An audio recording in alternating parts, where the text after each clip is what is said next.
For decades now, the Muppets have been entertainers, giving laughter and joy to everyone around the world, and so far they've made 12 movies, 5 TV shows, and a Halloween special known as Muppets Haunted Mansion. But today though, we're here to talk about why I love them and why I consider them to be the ideal celebrities.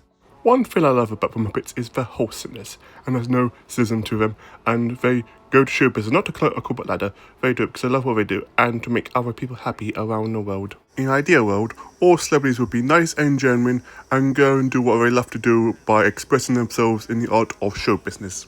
In reality, some celebrities are good at hiding who they truly are when it comes to the vicious acts of sex offending, paedophilia, or grooming. Oof. But thankfully, we don't have to worry about hearing awful stories of the Muppets. Okay, well, misspeaking might get some few controversies due to being a diva and all, but all the other Muppets are truly decent people. Like Kermit, for example, he is the heart and soul of the Muppets and one who believes in the dream of making people happy around the world. Sure, Kermit was hesitant at first to go to Hollywood when Burley the agent showed him the ad of auditions of frogs wanting to become rich and famous, and then told himself that he only left the swamp because Burley told him he had talent, but the truth is that he left because he believed the dream all along, he just didn't realise it.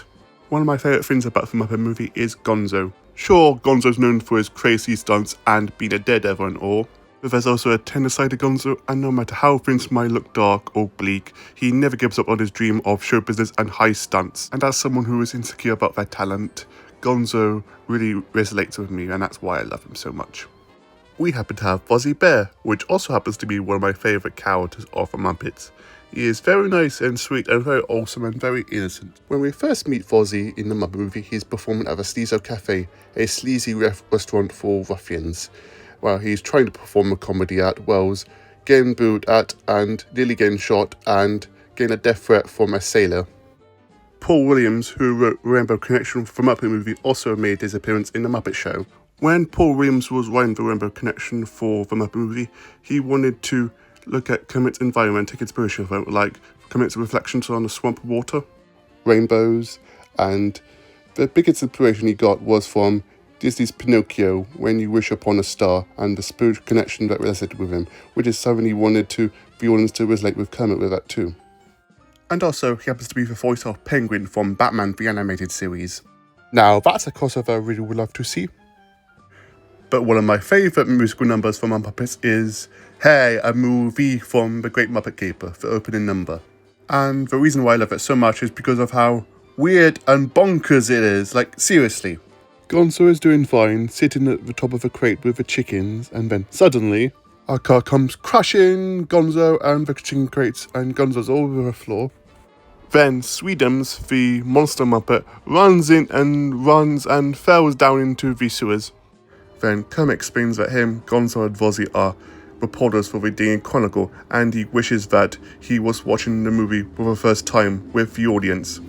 When they got their reporting outfits on, they start singing again back to how they originally were. Next we see a truck full of monster Muppets. More on this later on. Next after that, we see this guy, which his voice totally gives me Gaston vibes. Funny thing is that once they were waiting for a story, Gonzo decided to take a picture of a chicken, and when that was happening, Lady Holiday, the rich heiress, was getting robbed right near them, and they were totally oblivious to it. When Gonzo finally took the picture of a chicken, they start singing the rest of the lyrics of the song, and in the background it's chaos and mayhem all around. The guy then drops some dynamite down the sewers. Then we see the monster Muppets help him drive a captive. Poor guy, what are they going to do to him? As you can see, it's chaos and mayhem all around, and that's why I love the song so much, and that's part of the charm of the Muppets with their wacky personalities. My first Muppet love though is Muppet Vision 3D at Walt Disney World. That attraction is the reason why I'm a Muppet fan. R.I.P. Muppet Vision 3D, and I'm not going to stop saying it. Muppet Vision 3D opened on May 1991, and it's considered a fan favourite among Disney theme park fans, and it's Jim Hudson's final swan song. Also here brings up to the next part of my review on why I love the Muppets. It happens to be Jim Hudson himself, the creator of the Muppets. One thing I love about Jim Hudson is about his selflessness and the way he wants to entertain others, and that he is one of the most inclusive and wholesome celebrities in Hollywood that ever lived. And one of my favourite Jim Hudson quote is this, and I quote, "Please watch out for each other and love and forgive everyone. It's a good life. Enjoy it." It's quotes like that why Jim Henson is one of the most beloved figures in entertainment and a Walt Disney of his time. I know this might sound like I'm going off topic, but don't worry, it's still related to Jim, and that is Sesame Street. Sesame Street is the prime example on why Jim Henson is one of the most inclusive celebrities in Hollywood. Sesame Street is not only a show that teaches the kids the ABCs, but it also talks about serious subject matter like death, but in a more kid-friendly way. Also to note that Jim Henson was very brave of hiring black people in the 1970s because back then having them on TV was considered taboo.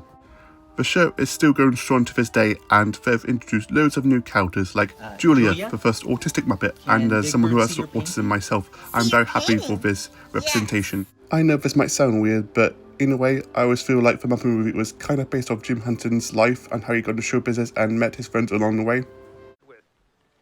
And, well, I found a whole bunch of friends who have the same dream. And it kind of makes us like a family.